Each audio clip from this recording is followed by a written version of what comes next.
시편 51편 1절에서 19절까지의 말씀을 가지고 하나님을 진짜 믿으면 하나님과 멀어지는 것을 가장 두려워하게 됩니다. 하나님을 진짜 믿으면 하나님과 멀어지는 것을 가장 두려워하게 됩니다. 라는 말씀의 제목으로 은혜를 누리고자 합니다. 우리 좌우에 계신 분들 서로 바라보며 이 또 설교 제목으로 한번 축복할 때 이 제목을 역으로 해가지고 하나님과 가까워지시기 바랍니다. 이렇게 한번 축복할까요? 자, 시작. 하나님과 가까워지시기 바랍니다. 아멘. 우리 성경을 보면 용서에 대해서 예수님이 말씀하신 부분이 있습니다. 우리 또 이렇게 이미 신앙생활 많이 하신 분들은 예수님께서 용서를 할 때 몇 번을 하라고 알려주신지 기억이 나시죠? 몇 번을 하라고 말씀하셨나요? 7번씩 70번이라도 용서를 해라고. 그런데 여러분 이 질문을 던진 사람이 여러분 누군지 아세요? 예수님께 물어본 사람이. 많은 사람들이 예수님의 이 대답을 알기는 아는데 누가 이 질문을 예수님께 한지에 대해서는 잘 모르시는 것 같아요. 혹시 누군지 아세요? 누가 이 질문을 예수님께 던졌을까요? 베드로예요. 베드로가 예수님과 대화하다가 갑자기 이 질문을 예수님께 딱 던진 거였거든요. 이 베드로가 이 예수님의 부활을 경험하기 전에 또 성령을 받기 전에 실수도 많았지만 그래도 우리가 베드로한테 배워야 될 부분이 있어요. 뭘 배워야 되는가? 이 베드로는 예수님께 참 좋은 질문을 많이 던졌던 사람이었어요. 이게 마태복음 18장에 나와 있는데 그때 베드로가 나와 가로되 주여 형제가 내게 죄를 범하면 몇 번이나 용서하여 주리이까 7번까지 하오리이까 그때 예수님께서 가라사대 내가 이르노니 7번뿐 아니라 70번씩 7번이라도 할지니라. 제가 이제 이 본문을 보면서 어떤 생각이 있었냐면 만약 이 베드로가 이 질문을 안 던졌으면 우리는 용서를 몇 번이나 해줘야 되는지에 대해서 알 길이 없었을 거예요. 근데 베드로가 감사하게도 이 질문을 예수님께 던졌기 때문에 우리가 그 답을 알고 있는데 나중에 천국 가서 이 베드로 삼촌이라 해야 될까? 베드로 형님 만나면 그 질문 던져주셔서 감사하다라고 꼭 이 감사 인사 하시기 바랍니다. 그래서 이제 베드로가 여러분 이 질문을 던졌을 때 누군가 나에게 잘못했는데 보니까 한 사람이에요. 한 사람이 나한테 잘못을 한 거예요. 근데 그때 베드로가 생각한 최대 횟수는 7번이었던 것 같아요. 근데 예수님은 7번씩 70번이라도 용서를 하라는 것인데 그럼 곱하기 하면 490번이잖아요. 한 사람이 나한테 490번이나 잘못할 수 있을까? 그럼 가능할까요? 그러니까 누군가는 그러던데 저한테 이거는 부부한테만 가능하다고. 결혼을 하면 한 사람이 그 사람한테 490번 정도 실수할 수 있고 490번 용서하다 보면 천국 가지 않을까 싶긴 한데 하여튼 이거는 부부 안에서만 가능하니라고 얘기는 하는데 근데 요 말씀은 뭐가 중요하냐면 횟수가 중요한 게 아니라 이렇게 용서라고 알려주신 분이 예수님이시잖아요. 그 말이 이제 무슨 말인가? 예수님이 우리를 대하실 때 그렇게 대해 주신다는 거예요. 우리가 잘못이 있는데 하나님께 7번 잘못한 것이 아니라 우리가 490번 잘못한 것이 아니라 수없이 주님께 잘못한다고 할지라도 우리 하나님은 어떠한 분이신가? 우리를 용서하시는 하나님이시라는 거예요. 와. 몇 주 전에 제가 예배를 드릴 때 그때도 예배에 대해서 제가 나눌 때 하나님에 대해서 우리가 예배하며 나아갈 때 주님이 어떤 분인지 정확하게 아는 것이 중요하다고 말씀드린 적이 있었어요. 그때 사마리아인과 예수님과의 대화를 통해서 우리는 예배의 형식과 장소 이런 것 가운데 신경이 빼앗기는데 근데 예수님은 예배를 받으시는 그 대상 하나님을 아는 것이 더 중요하다고 그렇게 알려주셨죠. 여러분 하나님을 알 때 우리는 자꾸 이렇게 주변의 문화 아니면 형식 아니면 나름대로의 본인의 생각으로 하나님 이러실 것이야 라고 생각을 하거나 아니면 그럴 것 같아 라고 추측성 가운데 주님을 알려고 하는데 여러분 그거는 되게 위험한 시도예요. 왜냐? 하나님을 알 때 정확하게 알아야지 우리가 예배도 정확하게 드릴 수 있지만 우리가 신앙생활 할 때도 왜곡하지 않고 이상하게 신앙생활 하지 않도록 그렇게 나갈 수가 있다는 거예요. 그래서 하나님 알고자 할 때 성경 이하로 하나님을 알아도 안 되고 성경을 넘어서도 하나님을 알면 안 됩니다. 성경에서 주님께서 말씀하시는 바대로 주님을 아는 것이 너무나 중요하다는 거예요. 오늘 이 시편의 저자, 이 시편 51편은 이 다윗이 쓴 시인데 이 시편의 저자 다윗은 하나님이 어떠한 분인지 정확하게 알았기 때문에 그 알고 있는 그 지식을 가지고 지금 주님 앞에 나와 지금 노래를 부르고 있는 거예요. 특별히 이 노래는 그냥 노래가 아니죠. 무슨 노래인가? 이 회개의 노래예요. 이 시편 51편은 이미 읽을 때 보면 이 제목이 나왔어요. 이게 성경에 보면 각 시편들마다 앞부분에 제목이 나와 있는데 제목 한번 읽어드릴게요. 다윗이 밧세바와 동침한 후 선지자 나단이 그에게 왔을 때, 그러니까 나단 선지자가 와가지고 지금 다윗을 꾸짖었을 때, 그때 다윗이 회개가 터지면서 나왔던 고백이 이 고백이었거든요. 그래서 이 다윗이 밧세바를 취하려고 충신이었던 우리아를, 그 부하를 전쟁의 맨 손두에 서게끔 만들잖아요. 그래서 그가 죽게끔 내버려 둡니다. 그리고 나서 이 밧세바를 탁 취하죠. 여러분, 다윗이 어떤 사람이었어요? 다윗이 하나님 마음에 합한 사람이고, 다윗은 예배자였고, 다윗은 정말 주님의 마음 가운데 이 주의 이름이 정말 조금이라도 이 짓밟히면 부들부들 떨어던 사람인데, 여러분, 이와 같은 다윗도 넘어졌어요. 예. 안락하다 했었을 때, 평안하다 했었을 때, 자각 능력을 상실해 버렸을 때 딱 넘어져 버렸던 거예요. 근데 그때 하나님께서 나단 선지자를 다윗에게 딱 보내줍니다. 근데 나단 선지자가 그냥 얘기하면 다윗이 못 알아들으니까 한 가지 이야기를 하거든요. 이 부자와 가난한 자 이야기합니다. 부자는 양과 소가 많았다는 거예요. 그런데 이 가난한 자는 가지고 있는 재산이 작은 암양 새끼 한 마리뿐밖에 없었어요.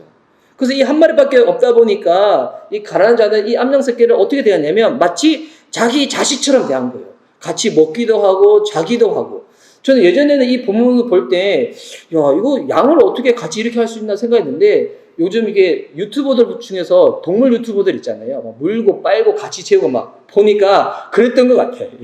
그때 따지면 이 동물 유튜버였던 것 같아요. 그래가지고 암양 새끼를 가지고 같이 막 먹이기도 하고 같이 자기도 하고 막 했던 사람인데, 그런데 이 부자한테 어느 날 이 손님이 왔는데, 이 손님을 극진하게 대접하기 위해서 양을 잡아야 되는데, 본인은 짐승이 많잖아요. 그럼 자기 거 한 마리 딱 잡아가지고 해도 되는데, 이 부자가 어떻게 하냐면, 가난한 자 이 암양 새끼를 돈을 주고 지불해도 지금 마땅치 않는데 어떻게 하냐면 그 암양 새끼를 탁 뺏어버리는 거예요.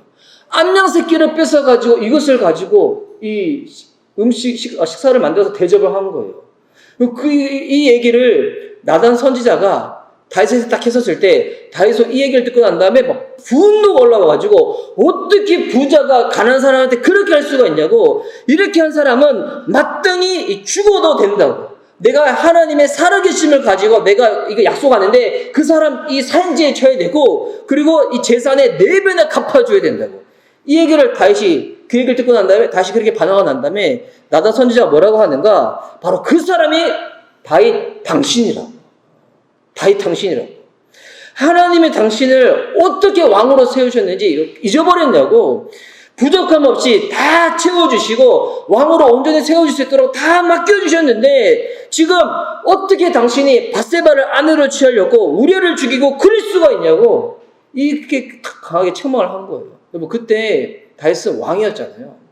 지금 자기 부하도 지금 뭐 전쟁터 가운데 버려가지고 죽여도 아무런 죄지도 없는데, 다윗은 그때 나단 선지자가 나갔을 때 본인이 가지고 있는 권세를 가지고 나단 선지자도 그냥 찢어 죽일 수 있는 그런 권세를 가지고 있던 사람이었어요.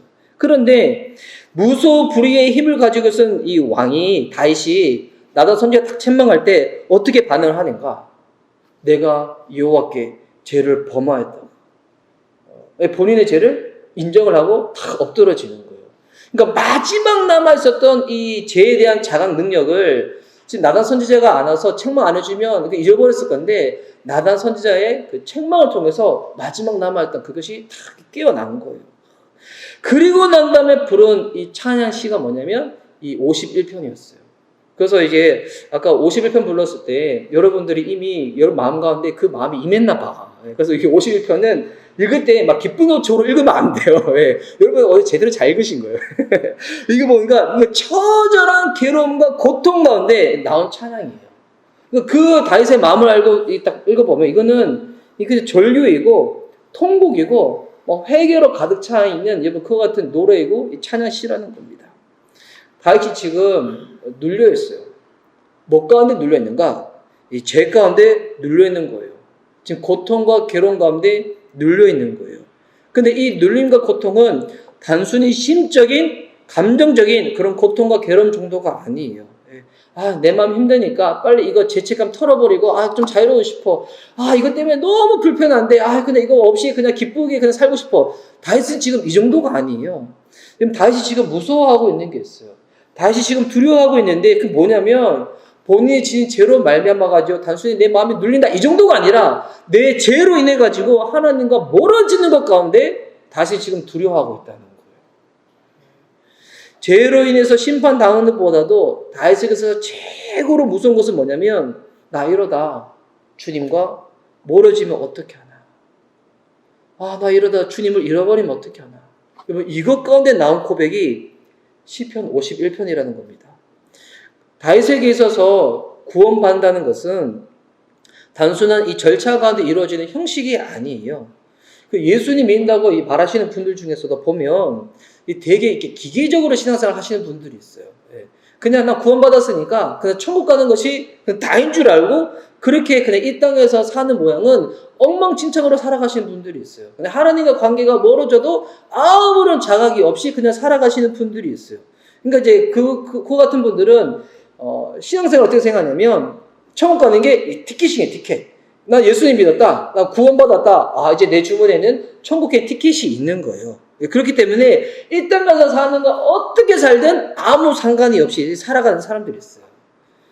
여러분, 이런 사람들은 구원이 무엇인지, 주님과 함께하는 신앙생활이 무엇인지에 대해서 진짜 모르는 사람이죠. 여러분, 구원받음이 뭐예요? 신앙생활이 뭘까요? 이거는 하나님과 관계가 시작되어지는 것이 구원받음이고, 신앙생활은 하나님과 그 관계가 계속적으로 지속되어지고 그것 가운데 깊어지는 것이고, 그것 가운데 누리는 기쁨, 그것 가운데 누리는 영광, 그것 가운데 누리는 축복, 이것이 신앙생활이거든요. 그러니까 하나님을 제쳐버리고 그냥 교회 안에만 와가지고 예배드리고 사람 만나고, 여러분, 이게 신앙생활이 아니라 하나님 그 모든 가운데 함께 하셔야 된다는 거예요. 그래서 여러분, 작은 교회나 큰 교회나, 여러분, 늘 우리가 깨어서 될 것은 뭐냐면, 이게 많은 군중 가운데 묻혀가지고 그냥 한번 예배드리고 가는 것이 전부있냐? 여러분, 이게 아니에요. 지금 나는 날마다 그 하나님과 함께하고 있는가? 이거를 깨어서 늘 기억해야 된다는 거예요. 여러분, 다윗이 죄 지은 건 간단해요. 왜 죄 지었을까요? 그 순간에 하나님이 나와 함께하는 걸 잃어버린 거예요. 그것만 기억하더라도 여러분, 다윗이 어떻게 그렇게 할 수가 있었겠어요?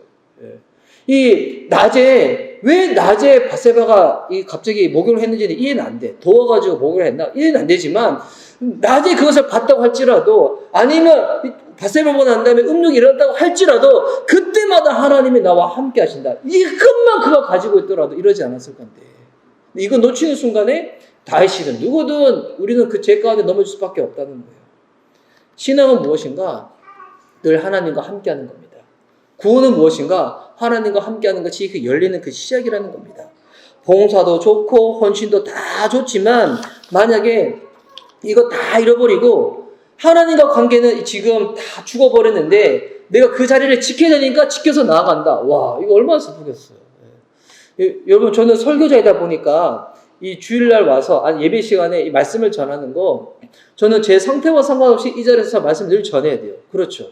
그래서 저는 이렇게 지난번에도 한번 나왔지만, 저는 나중에 제 아내와 더불어서 부부학교 하면 진짜 잘할 것 같아요. 그냥 부부학교도 아니고 실전 부부학교 하면 전 진짜 잘할 것 같아요. 저는 얼마나 그런 것들 많이 썼는지. 그래서 설교자라서 가장 힘들 때가 뭐냐면, 지금 나랑 가장 가까운 사람과 지금 관계가 안 좋아. 쉽게 말해서 싸웠어. 그렇다고 해가지고 나 싸웠는데 오늘은 그냥 제껴버릴래 했어. 이럴 수 없잖아요. 올라와야잖아요. 그 설교자이기 때문에, 이 사역자이기 때문에 그것이 저를 지켜가지고 그래도 예배 시간 들을 수 있도록, 말씀 전할 수 있도록 지켜주는 건 감사하지만, 그게 평생 그렇게 된다. 와, 치욕이죠, 치욕. 그런데 이제 저는 너무 감사한 건 뭐냐면, 저는 평생 그랬으면 좋겠습니다. 주님, 이거 저 소원인데 꼭 들어주세요. 평생 그렇게 들어주세요. 저 평생 뭐냐면, 저는 말씀 준비하는 게 너무 기뻐요. 너무, 이게 진짜 은사인가 봐. 말씀 준비하고 너무 기쁘고, 그리고 말씀 준비하고 난 다음에 다시금 그 준비한 것을 보면서 묵상하면서 하는 것도 너무 기쁘고, 저는 심지어 뭐도 기쁜지 알아요? 제 아내가 이해하지 못하는 게 있는데, 제가 예배 드리고 설교 난 다음에 저는 제 설교 영상을 꼭 봐요. 처음에 보면 되게 낯간지럽거든요. 근데 한 두 번, 세 번 보잖아요. 저는 되게 기쁨으로 봐요. 예, 그것을 저는 보면서 이해를 잘 못해요. 예. 심지어 저는 제가 찬양한 것도 보면서 되게 기뻐하거든요. 예. 보면서 노래는 못 부르는데 왜 보면서 기뻐할까? 예, 보니까 그게 단순히 그냥 사람 앞에서 하는 거라고 하면 그럴 수 있는데 저 같은 사람이 어떤 사람인지 아는데 저 같은 죄인이 하나님의 큰 은혜와 사랑으로 용서받아서 주님이 다 깨끗하게 씻겨주고 난 다음에 그냥 예배 드리는 것만 해도 기쁜데 나 같은 사람이 주 앞에 쓰임받는 거 저는 그걸 보면서 너무 기쁜가 봐요. 그래서 이게 만약에 그런 거 잃어버린 상태로 내가 그 자리 가운데 의무감으로만 나아간다. 와, 이거 얼마나 괴롭겠습니까? 축복합니다. 여러분이 앞으로 섬겨야 될 그 자리가 여러분의 신앙생활의 안전벨트가 돼서 지켜주기도 하지만 여러분 그것뿐만 아니라 평생 그것이 여러분에게 기쁨이 되어서 늘 기쁨으로 나아갈 수 있는 저와 여러분 됐으면 좋겠습니다. 그래서 이 요한계시록에도 보면 소아시아에 있는 7교회를 예수님께서 책망하실 때 그 중에 에베소 교회가 있어요. 그 에베소 교회를 책망할 때 어떻게 책망하냐면 에베소 교회는 보니까 진짜 이렇게 사역을 잘했던 교회였어. 이것저것 보적 없이 다 잘했는데 예수님 뭐 책망하냐면 네가 지금 첫사랑을 잃어버렸다고. 언제부터 첫사랑이 식었는지 그것을 기억해 보라고. 그 말인즉 주님 왜 그렇게 책망하실까요? 다시금 그것을 회복하고자 하면 주님은 첫사랑 그 정도뿐만 아니라 더 큰 사랑으로 회복할 수 있도록 도와주시는 분이 하나님이시라는 거예요. 그래서 지금 다윗은 이걸 두려워하는 거예요. 나 이러다 주님 잃어버리면 안 되는데, 주님 놓치면 안 되는데, 어떻게 되나. 지금 계속 이어지는 이 코로나로 인해서 지금 팬데믹 시대잖아요. 이것으로 인해서 우리가 지금 우리 안에서 터져나갈 고백이 있다면 저는 이 고백이라고 믿습니다. 제가 오늘 설교 제목을 왜 이 제목을 정했었냐면 제가 주중에 만나던 한 자매님이 있는데 근데 그 자매님이 이런 얘기를 하는 거예요. 지금 이렇게 코로나 때문에 또 지금 몸이 임신을 한 상태다 보니까 직접 가서 예배를 계속 못 드렸대요. 영상으로 예배를 쭉 이렇게 남편과 드리는데 근데 이제 영상으로 예배를 드릴 때 첫째 날은 괜찮았는데 근데 계속 드리다 보니까 이제는 이 태도가 안 좋아지는 거예요.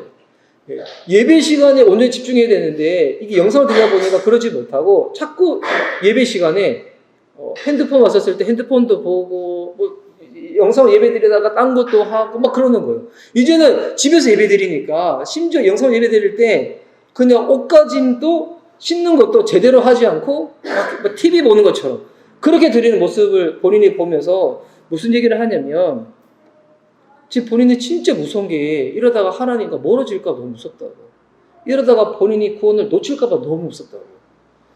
그 얘기를 듣고 이제 교제를 하고 돌아오는데 와 그게 제 안에 너무 남는 거예요. 제가 마지막에는 그 자매님한테 그 얘기를 했었거든요. 지금 아직도 그나마 건강한 거라고. 그 자각능력까지 잃어버린 사람이 있는데 아직까지 그 자각능력이 있다는 것은 주님이 지금 나오라고 하는 지금 회복의 신호니까 빨리 나가라고. 영상으로 예배드리든 찾아가서 예배드리든 지금 그 마음으로 가서 주님 앞에 예배드리면 주님께서 다시금 그거 회복시켜 주실 것이라고. 지금 우리가 이 시기 가운데 진짜 우리가 영적인 위기는 뭐냐면 하나님께 죄송할 마음을 잃어버렸다는 거예요. 이게 진짜 영적인 위기거든요. 나단의 지적 가운데 여러분 다윗이 뭐라고 고백한지 알아요? 다윗은 내가 밧세바한테 잘못했네. 내가 우리아한테 잘못했네. 여러분 이거 이전에 다윗은 이렇게 고백했어요. 그 본문 이게 사무엘 하에 나 있는데 내가 지금 여호와 하나님께 죄를 범했다고. 다윗은 다른 말로 하면 하나님 죄송해요. 이거 고백한 거거든요. 요즘 시기의 영적 위기가 뭐냐면 하나님께 죄송하지 않는다는 거예요. 하나님께 죄송하다면 절대 그럴 수 없는데 순간 이것이 얼마나 하나님께 죄송할 짓인가를 놓치니까 죄를 범하는 거예요. 이 보면 신앙생활 하는 지체들 중에서 그런 지체들이 있어요. 내가 누군가한테 잘못하는 거는 나도 잘못한 건지 알겠는데 근데 내가 나한테 잘못한 것이 있잖아요. 내 몸을 상하게 한다든지 뭐 이렇게 이 청년들이 뭐 음란물을 보다가 아니면 뭐 잘못된 행동을 하든지 아니면 이 내 몸에다가 자꾸 이렇게 알코올을 들이붓고 담배 연기를 들이붓고 하는 거 이게 왜 잘못된 거라고? 그냥 내가 기호식품으로 늘리는 건데 이게 왜 잘못된 거냐고. 근데 여러분 그때 이게 왜 잘못된 거냐면 우리의 몸은 하나님이 주신 거잖아요. 그래서 내 몸을 상하게 하는 것은 단순히 내 건강만 잃는 것이 아니라 하나님이 내게 허락하신 것인데 내가 주님께 잘못한 거예요. 이게 주님께 죄송할 짓인 거거든요. 근데 그 수준까지 아직 못 미치다 보니까 그냥 내가 기뻐가지고 내가 좋아가지고 하는 건데 이거 왜 죄냐고 이렇게 생각을 하는 거거든요. 그때 눈이 확 열려야 됩니다. 하나님이 주신 것 가운데 내가 상하게 하는 거기 때문에 내가 지금 하나님께 그 역시도 죄송할 짓이라는 것을.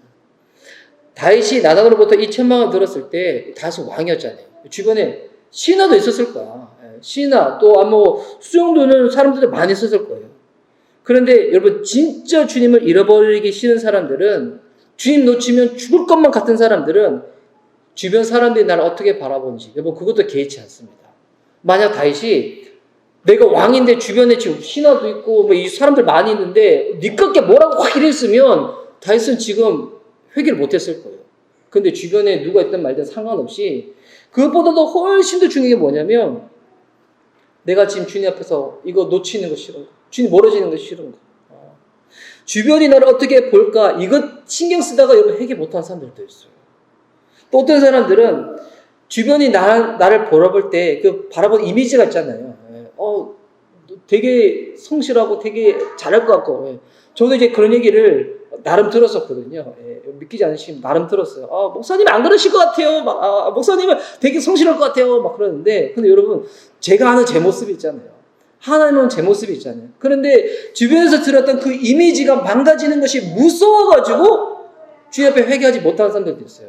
어떤 사람은 내가 그리고 있는 내 모습이 있는데 이 모습이 망가지는 것이 두려워서 회개를 못하는 사람도 있어요. 그때 그런 것보다 훨씬 더 중요한 것이 뭐냐면 그런 거 신경 쓰다가 주님 앞에 못 나가서 망가져버리면 안 되는 거예요. 이게 부실공사에서 세워진 건물이 있다. 그러면 여러분 그 건물은 어떻게 되는가? 빨리 무엇이 부실되는지 그것을 딱 발견해가지고 빨리 무너져 버려야 돼요.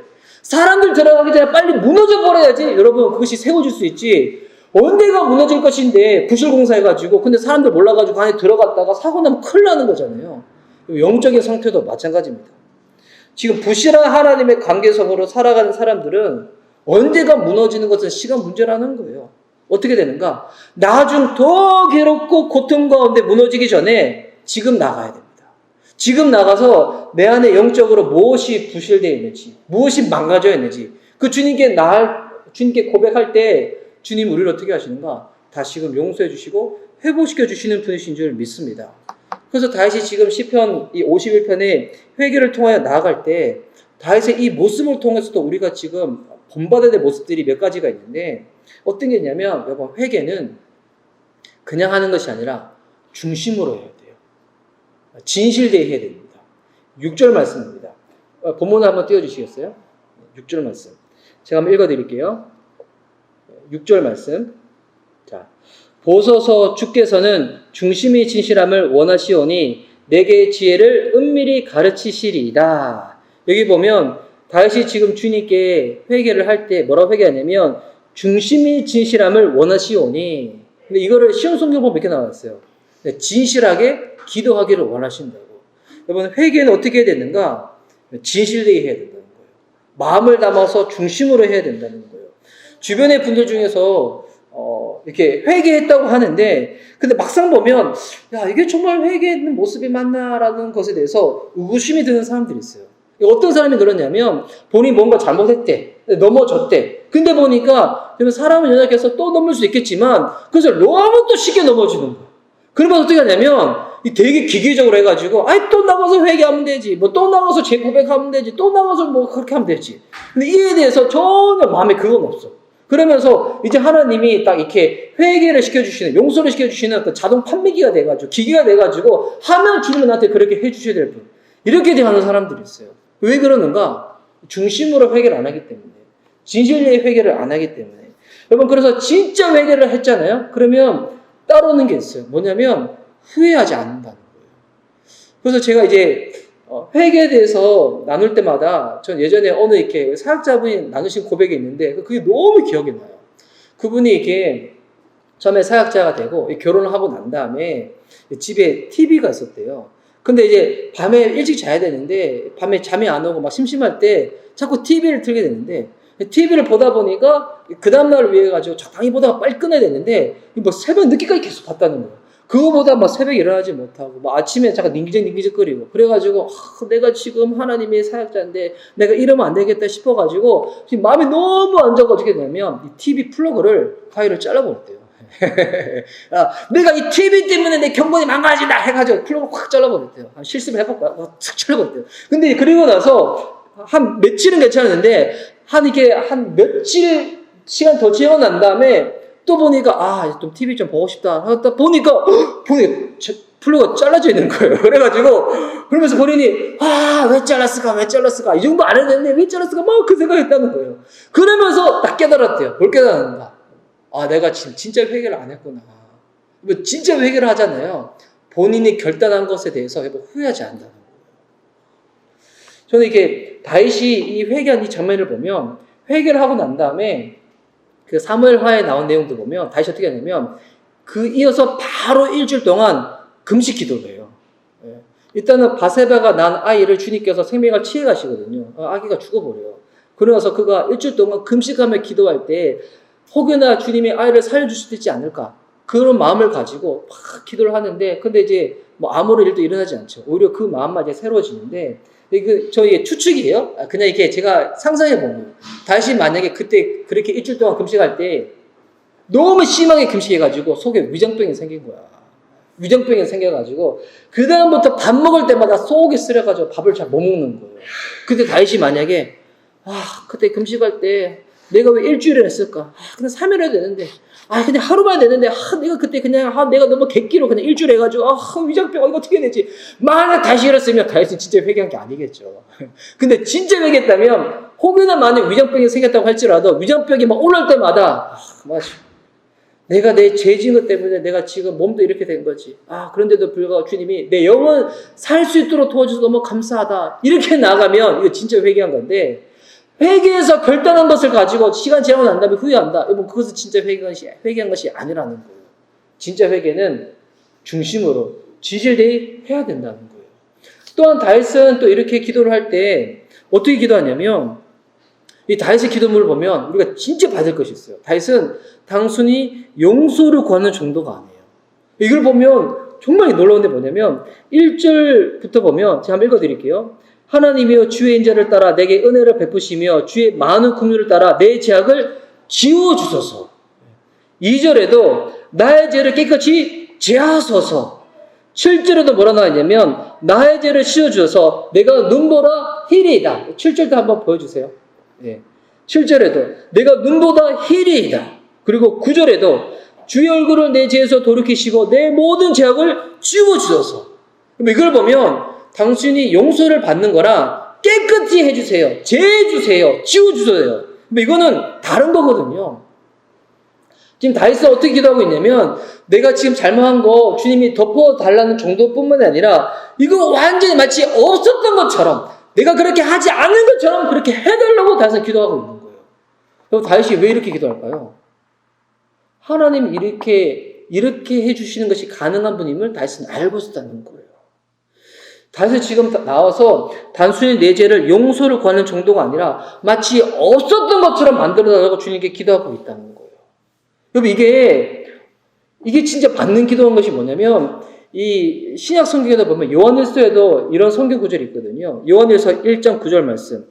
만일 우리가 우리 죄를 자백하면 그는 미쁘시고 우로사 우리 죄를 사하시며 또 어떻게 하냐면 우리를 모든 불에서 깨끗하게 하실 것이며 이 요한일서 1장 9절 말씀이거든요.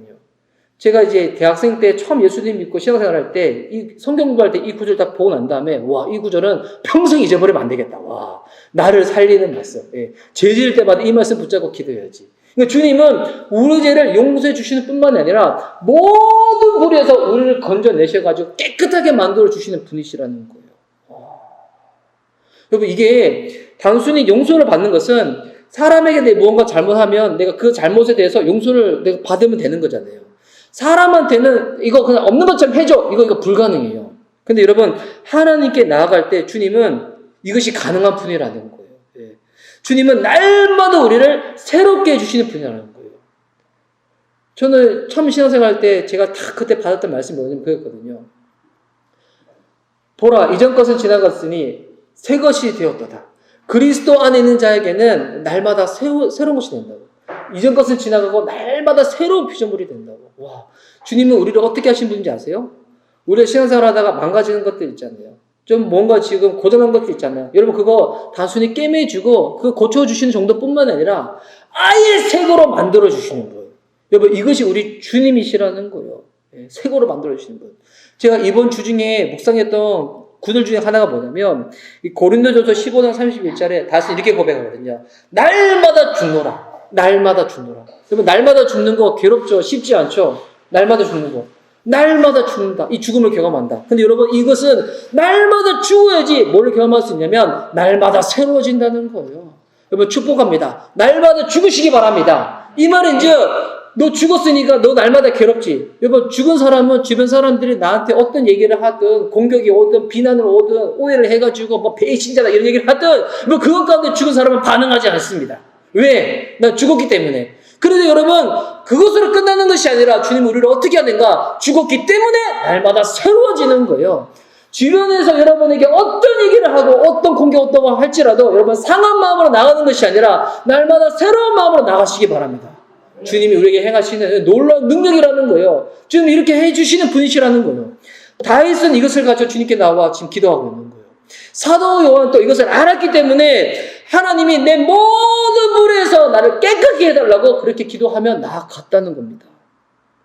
주님은 망가진 것을 고치시는 정도가 아니에요. 헤어졌네?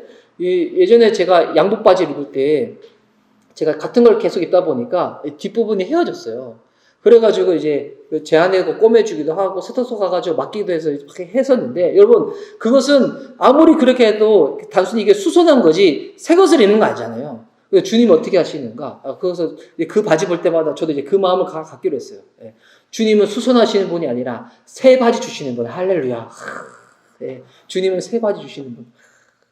여러분 혹여나 우리 마음 안에 눌려있는 부분이 있다. 오늘 그거 주님이 덮어주실 정도가 아니라 마치 그것이 없었던 사람처럼 살 수 있도록 주님 그렇게 만드실 줄 믿습니다. 또한 다윗은 이 회개를 할 때 어떻게 또한 해결을 하냐면 성령님을 붙잡아요. 와, 이거 진짜 놀라운 건데 여러분 회개를 할 때 성령님을 붙잡아요. 왜 성령님을 붙잡으려고 하는가? 이 12절 말씀을 보세요. 12절 말씀에 주의 구원의 즐거움을 내게 회복시켜 주시고 자원하는 심령을 주사 나를 붙드소서. 지금 다윗은 이 구원의 감격을 잃어버리기 싫은 거예요. 구원의 즐거움 또한 주님 앞에 나와 자원하는 마음이 있는데 이거 잃어버리기 싫은 거예요. 다윗은 이 예배자잖아요. 그래서 다윗은 늘 예배 드리는 게 삶 가운데 배어 있었어요. 근데 어느 날 딱 예배를 드리는데 죄를 짓고 난 다음에 예배를 드리는데 이제는 기쁨으로 자원한 마음으로 드리는 게 아니라 이것이 막 억지가 되고 막 이것이 막 의무가 되고 이렇게 예배 드리는 게 너무 싫은 거예요. 근데 이 구원의 즐거움과 자원한 마음을 회복하는 여러분 그 키가 있어요. 그 키가 뭐냐면 이 11절 말씀인데 11절 말씀 제가 읽어드릴게요. 우리 함께 읽어볼까요? 11절 말씀. 자, 시작. 나를 주 앞에서 쫓아내지 마시며 주의 성령을 내게서 거두지 마소서. 아멘. 여러분 구원의 즐거움을 회복하고 자원한 심령을 회복하는 비결은 뭐냐면 주의 성령님을 붙잡는 겁니다. 성령님 내 안에서 여러분 떠나가는 순간부터 내가 성령의 충만함을 잃어버리는 순간부터 무엇을 잃어버리는가? 기쁨을 잃어버리고 즐거움을 잃어버리게 된다는 거예요. 여러분 그래서 성령 충만할 때 따라오는 것은 기쁨이자 우리의 삶 가운데 확인할 수 있는 것은 뭐냐면 자원하는 심령이에요. 오늘 또 예배를 드릴 때 우리 또 토요일날 오셔서 또 청소하신 분이 계신데 근데 청소할 때 보면 제 아내도 이게 청소를 하는 걸 되게 좋아하거든요. 제 아내가 이제 어제는 청소 안 했어요. 제 아내가 이제 아이들이랑 예배 드리고 시간 늦어서 청소를 안 했는데 근데 제 아내는 청소할 때 이 바닥을 닦을 때 무릎 꿇고 다 닦는다는 거예요. 제가 시킨 거 아니에요. 저분이 이렇게 하시는데 우리 이제 또 아내가 계속 이렇게 식사를 준비하잖아요. 식사 준비할 때 보면 저도 옆에서 지켜보면 식사 준비할 때 이렇게 토요일 날 늦게까지 준비하고 주일 날 아침에 새벽에 일찍 일어나서 준비를 해요. 처음에는 꼭 그렇게 할 필요가 있나 본인이 그냥 피곤하다고 하는데 그렇게 할 필요가 있나 했는데 근데 이제 제가 오늘 이 말씀을 보면서 생각을 바꿨어요. 아, 저분이 성령 충만하시구나. 성령 충만해서 음식을 준비하시는구나. 성령 충만해서 하겠다는데 말리면 안 되지. 성령 해방죄일 수도 있지. 내버려둬야지. 성령 충만하니까 계속 하세요. 계속. 나중에 더 부응해가지고 못하실 정도까지 그때까지 계속 하시기 바랍니다. 오늘은 이게 김밥을 준비하시다는데 성령 충만으로 준비한 김밥입니다. 이 다윗이 예루살렘에서 진짜 성령 충만했을 때 다윗이 아니죠. 큰일 났다. 다윗이 바울이 선교 여행을 할 때 예루살렘에 다시 갔었을 때 너무 성령 충만해가지고 바울에게 섰던 손수건을 병든 사람한테 귀신 들린 사람한테 얹어만 놔도 귀신이 떠나가고 병듦이 고쳐졌거든요. 오늘 여러분 이 성령 충만한 김밥 먹으면서 여러분 성령 충만 주실 줄 믿습니다. 여러분 그래서 성령 충만이 약해지면 즐거움도 사라지고 자원한 마음도 사라진다는 거예요. 그런데 내 안에 성령님이 다시금 역사하신다. 내가 성령이 붙잡았다. 회복되어지는 것이 뭐냐면 즐거움, 자원한 마음들 이것이 회복되어진다는 거예요. 우리가 예수님께 용서받았잖아요. 용서받으면서 가지고 가장 쉽게 확인하는 방법이 뭔지 아세요? 어떻게 확인할 거예요? 나 용서받았다. 이게 아니라 용서받으면서 가장 확인할 수 있는 방법은 뭐냐면 성령님이 내 안에 계시다는 거예요. 그를 내가 잊지 않는 거예요. 내가 이걸 늘 날마다 기억하는 거예요. 그러면 저절로 따르는 게 무엇인가? 그 사람 안에 기쁨이 있고요. 즐거움이 있고요. 자원하는 마음이 있고요. 헌신하는 마음이 있다는 거예요. 용서받은 사람한테서 확인할 수 있는 것. 기쁨과 자원하는 그 심령이라는 거예요. 왜? 내 안에 성령님이 계시기 때문에. 여러분 다음 주가 성령 강림 주일인데 제가 이번 주에 성령님에 대해서 한번 말씀을 전하고 싶어서 있다가 제가 성령님에 대해서 전하다 보면 은사에 대한 것들 아니면 다른 성령 세례나 충만에 대한 것들 전할 수 있는데 제가 곰곰이 보니까 성령님이 하시는 많은 역사들 중에서 가장 중요한 게 뭘까라고 제가 묵상해 봤어요. 근데 여기 보니까 성령님은 우리가 하나님과 멀어지지 않도록 우리를 붙잡아 주시는 분이에요. 이게 되게 재밌는 게 나도 성령님을 놓치지 않도록 붙잡지 않아요. 근데 여러분 성령님도 우리를 늘 붙잡아 주시는 분이에요. 나는 성령님 붙잡으려고 하는데 성령님이 너 그때 보니까 용서해 줬는데 또 또 그랬지. 성령님 우리 안 붙잡아 준다. 그러면 여러분 우리가 성령님 붙잡으려고 해도 우리가 어떻게 할 수가 없는데 감사한 거는 우리만 성령님을 붙잡으려고 하는 것이 아니라 성령님도 우리를 붙잡아 주신다는 거예요. 그래서 성령님은 어떤 분이신가? 제가 정리가 됐어요. 성령님은 하나님에 대한 우리의 사랑을 회복시켜 주시는 분이세요. 그래서 성령 세례가 무엇인가? 하나님의 사랑을 경험할 수 있도록 해주는 게 성령 세례이고 성령 충만이 무엇인가? 이 사랑이 날마다 회복할 수 있도록 해주는 게 성령 충만이구나. 여러분 그래서 방언이 뭔지 기억했어요. 방언이 뭐냐면 그냥 성령의 영을 따라서 기도하는 것. 여러분 이 정도뿐만 아니라 방언은 대부분 방언 통문에 보면 되게 하나님을 찬양하는 거래요. 방언이 뭐냐면 하나님께 사랑을 고백하는 거예요. 왜? 성령님은 하나님에 대한 이 사랑을 회복시켜 주시는 분이기 때문에 회복받은 자로서 주신 은사를 가지고 방언을 가지고 뭐를 하는가? 나 신령했어. 랄랄랄 이게 아니라 하나님을 찬양하는 거예요. 주여. 저는 여러분이 은사가 충만해가지고 그 은사를 가지고 주님을 향한 사랑을 고백하시기 바랍니다. 방언으로도 하나님의 사랑을 고백하고 또 주님께서 내게 주신 그 은사를 가지고 막 쓸 때마다 내 의가 드러나는 것이 아니라 하나님에 향한 내 사랑을 고백하는 그와 같은 예배, 그와 같은 하나님의 사랑입니다. 이러고 난 다음에 이제 다윗은 이 모든 것을 가지고 뭐로 이제 정리를 하냐면 예배로 정리를 해요. 왜? 다윗은 예배자이기 때문에 이 모든 것을 가지고 예배로 정리를 할 때 이제 재미있는 예배가 있어요. 다윗이 두 종류의 예배를 소개하는데 어떤 종류의 예배가 있냐면 하나님이 기뻐하지 않으시는 예배가 있고 하나님이 기뻐하시는 예배가 있다는 거예요. 16절 말씀 보세요. 자, 16절 말씀 본문 또 해주세요. 자, 16절 말씀에는 분명히 이렇게 나와 있어요. 주께서는 제사를 기뻐하지 아니하시나니 그렇지 아니하면 내가 들었을 것이요 주는 번제를 기뻐하지 아니하시나이다. 16절에 보니까 제사와 번제, 지금 따지면 예배죠. 그러니까 하나님은 지금 제사를 기뻐하지 않는데요. 예배를 기뻐하지 않는데요. 그런데 이어서 보면 19절 말씀에 그때 주께서 의로운 제사와 번제와 온전한 번제를 기뻐하시리니 그때 그들이 수소를 주의 제단에서 드리리이다. 근데 19절에는 보니까 지금 주님이 또 제사, 번제, 지금 따지면 예배를 기뻐하신다는 거예요. 하나님 예배를 너무 기뻐하셔가지고 예배 드리는 사람들이 막 이렇게 수소를 바치듯이 막 헌물을 더 드리고 막 본인이 또 뜨겁게 예배하고 이런다는 거예요. 너무 재밌죠?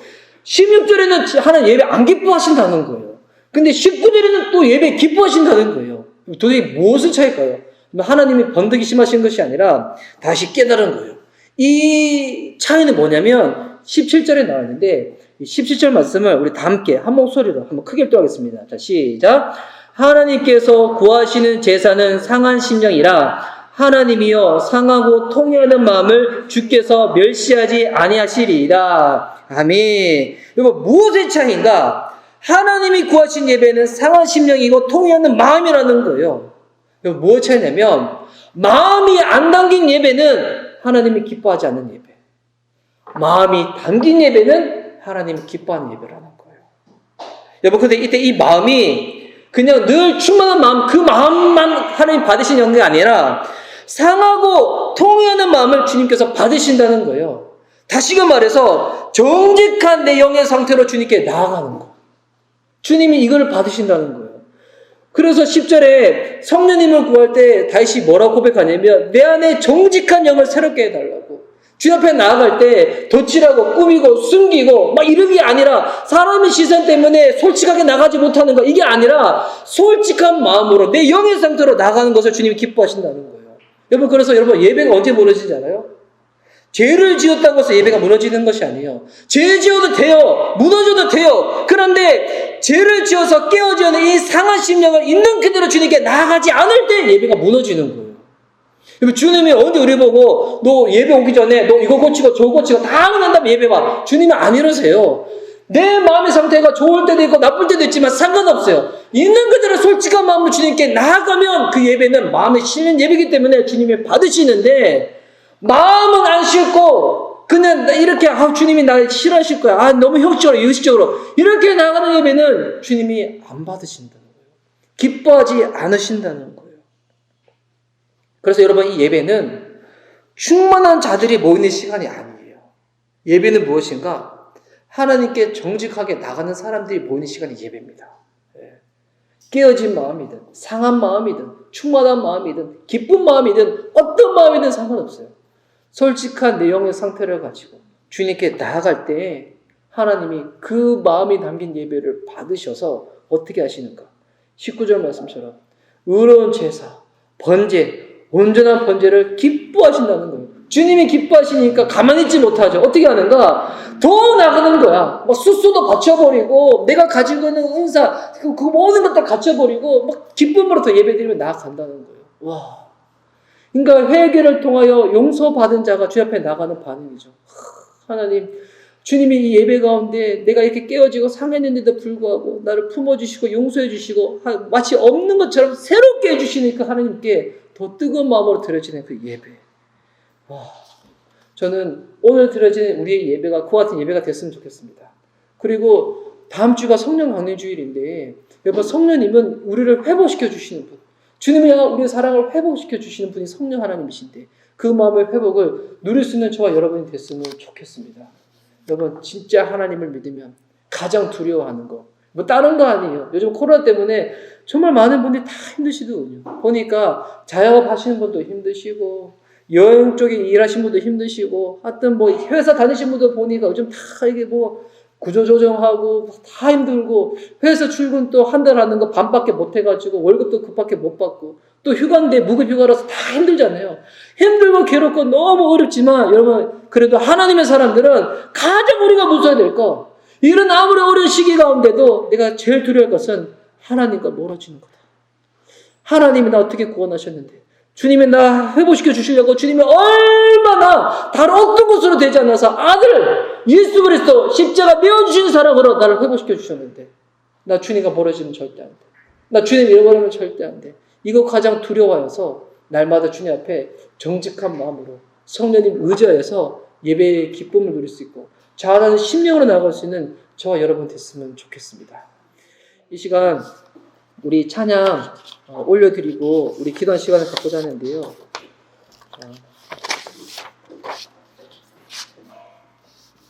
우리 잘 아시는 찬양이지만 우리 주님 마음 내게 주셔서 이 찬양으로 고백하고자 하는데, 이 찬양 가사에 보면 하나님 마음을 내게 달라고 고백할 때 이 작사자가 이렇게 고백해요. 내게 사랑을 가르쳐 달라고.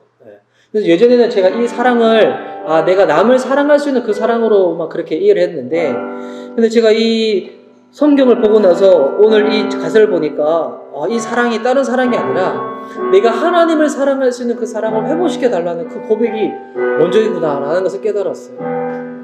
우리 마음, 정직한 마음으로 주님께 나아갑시다. 주님은 꾸미고 숨기고 가리는 것을 원하지 않으시고 상해하고 통하는 심령을 받으시는 분이십니다. 그것을 원하시는 분, 모든 자들 가운데 괜찮다고 여겨주시는 분, 그 주님 앞에 우리 이 찬양을 우리 마음을 실어서 우리 고백하며 나가시도록 하겠습니다.